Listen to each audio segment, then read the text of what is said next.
Hi Taurus, Marina from the Butterfly Effect. You're reading for the next 7 to 10 days. We are the 19th of February 2024, but it's for whenever you come across this reading, and for Taurus, Sun, Moon, Rising and Venus. So I'm reading for Taurus. I'm going through all the signs that you have come through in the dice, and we're looking at your 12th house this week, Taurus. So, you know, not brilliant from the get-go. I've got Mars in there. I instantly got unexpressed anger, passion. It can sometimes relate to non-action, which is self-sabotaging. We may have some hidden enemies plotting. We do have a snake here in the grass. In terms of environment, it is secrets, it is endings in places, the hospitals, prisons, asylums, monasteries. It's all very hidden. So I was a wee bit through the reading before I heard cats in the cradle, father and son. Obviously, it doesn't need to be a father and son, it can be a child, but the overriding theme in here, aside from loss of trust in some way and snake in the grass, really obvious, is that someone is not applying their time to where they should be. Because if you're familiar with the Cat Stevens song, go and listen to it. It's we'll have a good time then, son. So it's almost like kicking the can down the road, and now in some way it almost feels like a bit too late. This can be the loss of a masculine energy. I'm not saying like death or anything like that, but there's something gnawing away at someone. And because I do have 10 here, it feels like someone is waiting. There's almost like soon, we'll do it soon. They're putting off spending time with someone. They're too busy. They've got planes to catch, bills to pay. I'm going to be like my dad and all that. The 10 is very malleable. And that is the energy of the 10. I did not even see winter under this till the end of the reading. And the winter is the card of, pause, hermiting, solace.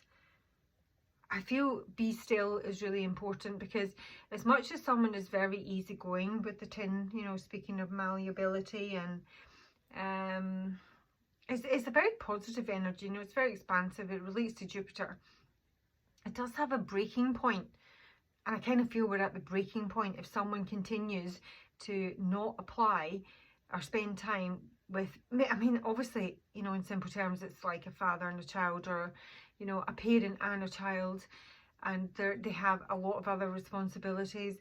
I'm seeing like this star with the child is someone that somebody literally does dote on, thinks the world of, but at the same time they're not, just not putting in the hours. Could be something like that. But the snake in the grass is an issue.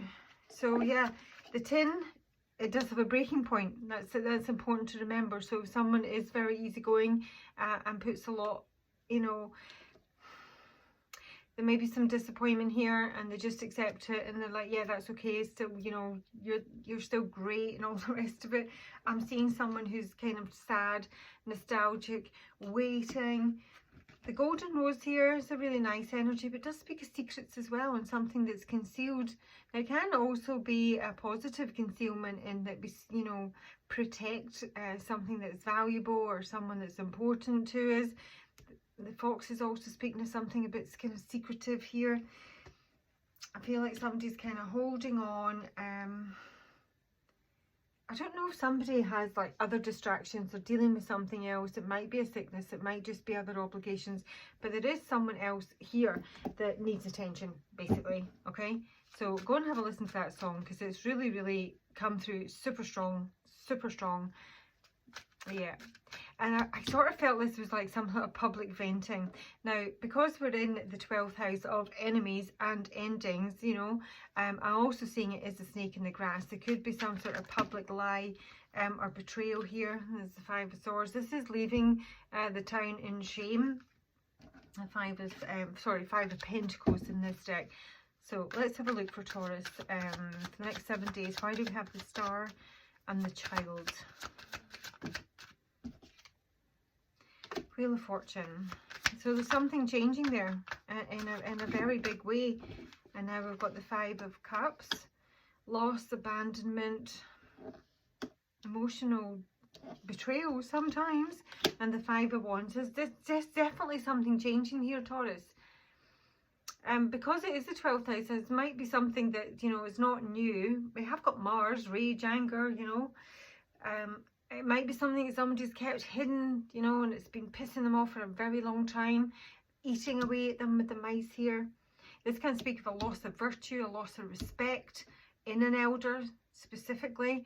But yeah, you know, the five of Wands is in reverse, so that's a positive thing, because that's someone who doesn't really want to fight. But I'm almost feeling that that's not really the outcome we want, because it almost feels that somebody doesn't feel there's something worth fighting for. Because if they haven't expressed how disappointed they've been, you know, or left behind, or sad, or lonely, or whatever, they've just sort of decided in their own mind that that's never going to change. Like, the time's passed. Please listen to that song, The Snake. Snake.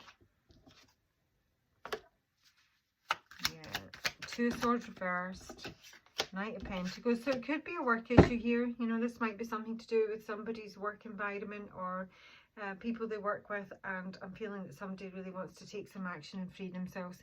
A clear decision has been made here with the Two of Swords in reverse. One that's probably been, as I say, the can's been kind of kicked down the road. It's maybe been complicated, but I'm feeling there's kind of like a bitterness, you know. It's not, yeah.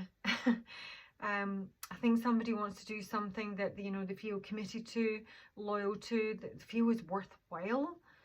And I see someone with the Magician here taking some sort of action. Tell me about the Garden for Taurus. Two of Pentacles, the Garden. Nine of Cups. And the Ace of Cups. Oops, Ace of Cups. Something new. Something we love. Can be a new relationship. Now, I must say, before I get into all of that, there was a wee flash. I'm trying to remember what it was specifically. It was about online dating and caution, okay? There was a thing that I saw not too long ago, and for the life of me I can't remember it, but it was like stalker, lover, something like that. Yeah, because, you know, because the star can relate to the internet, yeah? Something new on the internet, and this is like a public meeting or a get-together. There's a disappointment or a loss of trust here, and then we've got the Snake, and literally this is a woman who was stalking a guy. She had, like, I think one date with him, maybe a couple, and, you know, it was all like, she said it was all like casual, and, you know, it was a pure fatal attraction gig. And then suddenly she's like wanting to move in and out. He's every name under the sun. She's going to destroy his life. She's going to destroy everything he loves. It's like a complete mindfuck, you know. And I've got the King of Swords in reverse here. I don't know. I'm just feeling that is another way that this could, you know, relate to. If it's not like a family issue, that's most certainly something to be cautious of here. Yeah, that, you know, somebody might be striking out and going online all excited that everything's new, and, you know, sending lots of messages and having lots of fun, messages of love, and then you've got a Snake, and then you've got some sort of, you know, controlling, you know, bitch, or, you know, whatever is like wanting to hang you out to dry. So I think it's just a week of caution is what I'm getting for you, because the 12th house is never easy. It's somewhere, you know, we tiptoe through, and we're seeing, you know, walking through eggshells here, trying to work out if we're sabotaging our lives or it's other people. But yeah, when you've got the Snake coming through, and it definitely could be in relation to work or a work colleague, and something's happening there. I mean, this is somebody who could be manipulated and tricky and lying. We have got the Fox here, who's also my stalker. And then we've got the Bear. It could be somebody big and hairy. Or it could be your boss. I'm just saying it's a week where, coming back to this winter, we might want to take a little bit of a pause. Yeah? Take a moment. Be still. Watch the landscape. Yeah? Yeah. It's not a lot of action this week for you, Taurus. I don't think you should be taking a lot of action. I think you need to know how the land lies, and make sure you know who you're dealing with, especially if you're meeting people in public. That's your reading. Please do like, subscribe. Talk to you soon, guys. Bye.